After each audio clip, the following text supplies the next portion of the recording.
नमस्कार YouTube family. आज आपण बनवणार आहे दह्याची कढी गावाकडच्या स्टाईलमध्ये.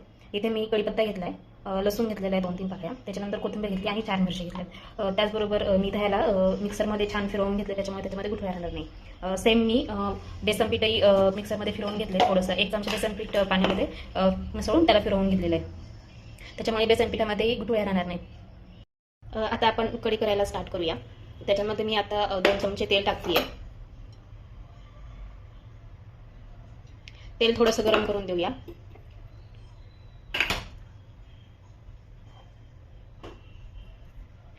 तेल इथं गरम झालं, त्याच्यामध्ये मी थोडीशी मोहरी टाकते आहे. मोहरीला चांगलं तडतड करून देऊया.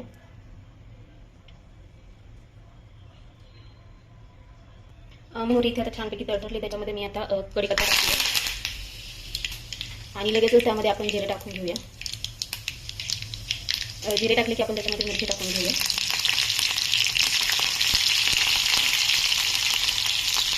मिरची टाकल्यानंतर आपण त्याच्यामध्ये लगेचच लसूण टाकून घेऊया. लसूणही छान आता परतला गेला आहे. त्यानंतर आपण लगेच इथे थोडीशी अर्धा चमचा हळद टाकूया.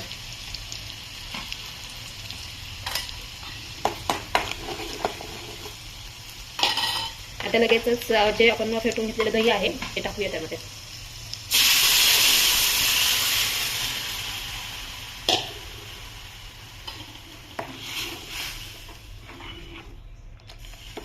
दही टाकून झालेलं आहे. आता लगेचच आपण त्यामध्ये बेसन पीठ जे आपण फेटून घेतलेलं आहे मिक्सरमध्ये ते टाकूया.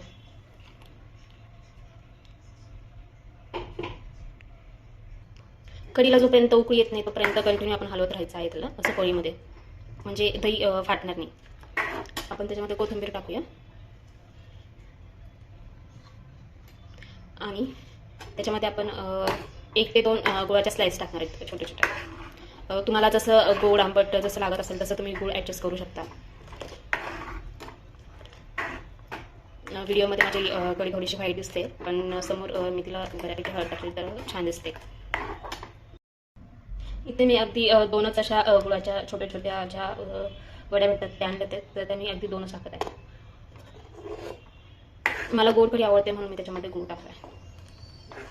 त्याला असंच कंटिन्यू उकळी येतपर्यंत हलवायचं आहे. आणि कढी करताना एक गोष्ट नेहमी लक्षात ठेवा, कढी करताना असं कधीच डायरेक्टली मीठ टाकायचं नाही. जोपर्यंत तुमची कढी थंड होत नाही तोपर्यंत मीठ टाकायचं नाही. नाहीतर तुम्ही उकळीमध्ये किंवा गरम असताना जर त्याच्यामध्ये मीठ टाकलं तर तुमचं जे दही आहे ते फाटू शकतं.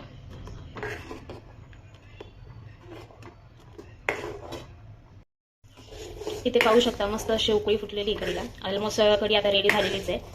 सगळ्यात सोपी आणि झटपट होणारी अशी ही रेसिपी आहे. जर तुम्हाला आवडली असेल तर नक्कीच माझ्या चॅनलला सबस्क्राईब करा, लाईक करा, कमेंट करा आणि शेअर करा. Thanks for watching. Bye bye.